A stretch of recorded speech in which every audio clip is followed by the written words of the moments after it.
Baltimore very much involved in the AFC North. NFC North is a wild scramble. This game featured a play which is going to be discussed by us and certainly the league as DK Metcalf takes a swipe at a fan. Thankfully, it doesn't land, but the NFL can't weigh in on a disqualification because there was no flag thrown. So he continues on, and in this game, it's 3-3. Isaac Slaw. This young man has made some tough catches all season long and makes another one. It's 10-3. Late in the half, this is the play I started the show with, because not only is it a remarkable catch for a touchdown, you see the clock. There's very little time, and Rodgers throws it up. Alex Anzalone is flagged for PI. That's declined, obviously, because Kenneth Gainwell has his hand underneath the ball. It never hits the deck. He's never touched down once he has it. And in the blink of an eye, this game, 10-10. It's now 15-10. Steelers leading. Toss to Jaylen Warren. He picks up a seal, and then there's a burst of speed, and he's gone. Still a lot of time, but this Detroit Lion team, who's got to win games to make it, is in trouble. 4th and 2, of course they're going for it. And Jared Goff hits Khalif Raymond. Touchdown, and it's a 5-point game. Ensuing Steelers drive. Warren, who had 143 on just 14 carries, and he's done it again. Second touchdown makes it 29-17. The Lions offense can score in a hurry. We know that, particularly indoors. The fast track, and that's a fast man. Jamison Williams, gain of 21 on 3rd and 10. Now it's Jahmyr Gibbs with his 48th career touchdown, breaks a tie with Barry Sanders for the most by any player in his first 3 seasons in NFL history. So now it's just a 5-point game. You always hear about a 4-minute drill, right? Can you exhaust 4 minutes of clock? This is a huge play because Rodgers, with the Lions would have had to decide, do we want to call a timeout? When he throws it, could have gotten to the 2-minute warning. It's fine. You got one of the best kickers in the game. It's Chris Boswell from the right hash, inside, but it's hooking right, and doink, it's off the upright. That would have made it an 8-point game. No one can believe it because the man's basically automatic. Now it's Detroit, who's got to go the length of the field for not a field goal, but a touchdown. It's a 4th and 2 toss. Looking for Jamison Williams, but it's incomplete, and it's fractionally early, but that left hand, Kyle Duggar, is flagged. Lions stay on the field. Now it's St. Brown, as his coach calls him, Amon-Ra, gain of 24, and they are driving. They've got plenty of time.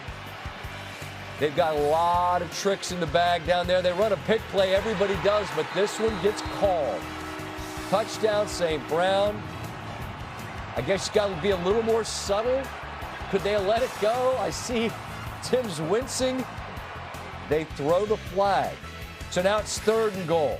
It's a Slaw here, climbing the ladder. I told you earlier about all the tough catches he's made. This would have been another one. He's got his hands on it several times. Would have been a heck of a grab. Couldn't make the catch. Now it's 4th and goal.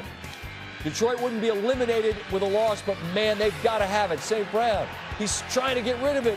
Pittsburgh kind of looks like they're giving up on the play. Goff is in after a lengthy review, and you're wondering, what are they talking about? It turns out what they're talking about is they called touchdown on the field, but called that offensive pass interference. And with the extension, I guess, of the hands, they call PI. That wipes off the touchdown. Reaction from both sides, beginning with that man, Aaron Rodgers. I was trying to read Carl's lips and see what he was saying, and I saw him mouth OPI, end of the game.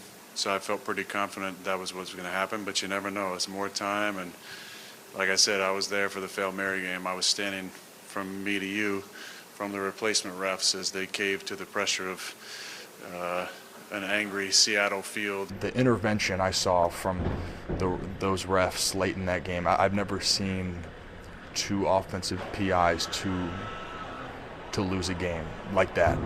It sucks because there's no changing it. You know what? I can hear all I want about the call, and but the fact is, It's the result. We're big boys in this league, man. Pull your pants up and you go to work. And, you know, you can't feel sorry for yourself. It doesn't mean it doesn't sting. It doesn't feel bad. But we have nobody to blame but ourselves. I mean, you know, it's on us, and it's also on us to finish. We got 2 to go. And that might be a wrap. Tim, that last possession feels like a microcosm of an entire Lions season wrapped up into one sequence. What do you make of the end of that game? Yeah, here's what I would say for them. You know, Kansas City probably the most disappointing, you know, season in terms of expectation. I think right behind them is the Detroit Lions. Now, the changes that the Lions had, lost both coordinators heading into this, you know, season after last year. And I think it showed up. You know, you saw Dan Campbell take over the offensive play calling at you know, some point during the season. And then you look at, as you said, kind of plays at the end of this game where you're like, oh, hey, they're right there. A little bit like you were talking about with Baltimore. Hey, this is the Lions. This is Jared Goff. He's taken teams to, you know, the Super Bowl before. They're going to get it figured out, and they just don't. You know, you have 2, you know, wide receiver screens that are inches away from scoring. You have an offensive pass interference that takes back a touchdown. A drop. Then you have another offensive, you know, pass interference. It just was kind of not getting out of your own way a little bit. They're the only team to have 2 offensive pass interference penalties enforced against them in the last 30 seconds of a game in the last 30 years. And if you just look at the trajectory, or I guess the trajectory implies you're going up, but it's the slide, if you will. You got the lead against San Francisco in the NFC Championship game 2 seasons ago. Last year, you're the 1 seed. You lose in the first game at home against Washington. And now you're in real danger, odds heavily against you making the playoffs. So with that, I'm asking this result, what feels more significant in your estimation?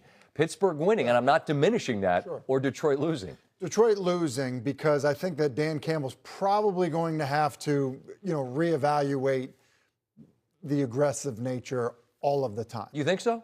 I do, because they lost games this year because of it. Mm-hmm. You know, you think of the Philadelphia game. 0 for 5. If you're not so crazy going for it, I mean, then you maybe have a little bit of cushion to lose a tight game late in the year and still be in the hunt in terms of making the playoffs. I think at a minimum, you've got to evaluate it and say, like, are we actually putting our team in the best chance to win by being overly aggressive? The positives for Pittsburgh are obvious. You now are, particularly with the Baltimore result tonight, cooked into it. You're in charge here, and Mike Tomlin will have yet another non-losing season, the longest tenured coach that everybody was chanting to fire a few weeks ago with Buffalo in town. That's the positive. The negative is obvious, and it's what happened with DK Metcalf. And this is one of those things that as soon as it happens, you know, social media has got the moment there.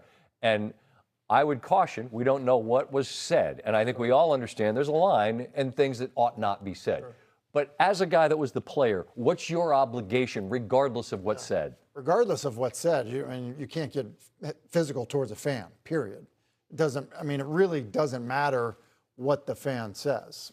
I mean, it just doesn't. I mean, that's security's job to get them removed from the building if they're out of line. And oftentimes they are. I mean, we see it all the time, mm-hmm, where people get removed from the stadium. As a player, you can never, ever, especially when DK had to bring himself from like kind of where the players stand on the sideline all the way to the stands, yeah, to have an interaction with the fan. So I'm going to be shocked if he's not suspended at least for 1 game. And it would not surprise me if it's more than 1 game. I mean, it's Detroit, and if people want to make the connection of what happened, Malice in the Palace, that was very different because it was far more, there was just far more going on. And it was a hell of a lot worse, I guess, is what I'm saying, less elegantly than that. But it did happen there, and there were incredibly impactful suspensions, year-long type of things. I'm not suggesting that. I'm just saying that when you say there's going to be a suspension, I'd have to believe something's going to happen. I don't know how it's not going to be significant either, because if it's not, it needs to be a deterrent for any other player that may venture into that type of situation. I mean, I think about how many flags there are for sportsmanship, and I don't think anybody is pining away at home for sportsmanship flags. I think we all understand that and I'm certain that DK would understand that you can't do that. Right. So that's something that will clearly be a topic of conversation moving forward, and what penalty comes down from the league is a curiosity as well.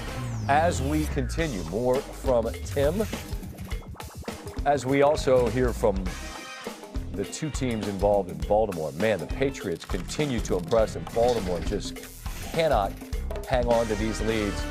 What a victory for Jacksonville. Tim's thoughts on them as they go into Denver and put on quite a show and steal the show. And the Panthers, they get to be a playoff team? What a remarkable turnaround this year in Charlotte. Sports Center from the District.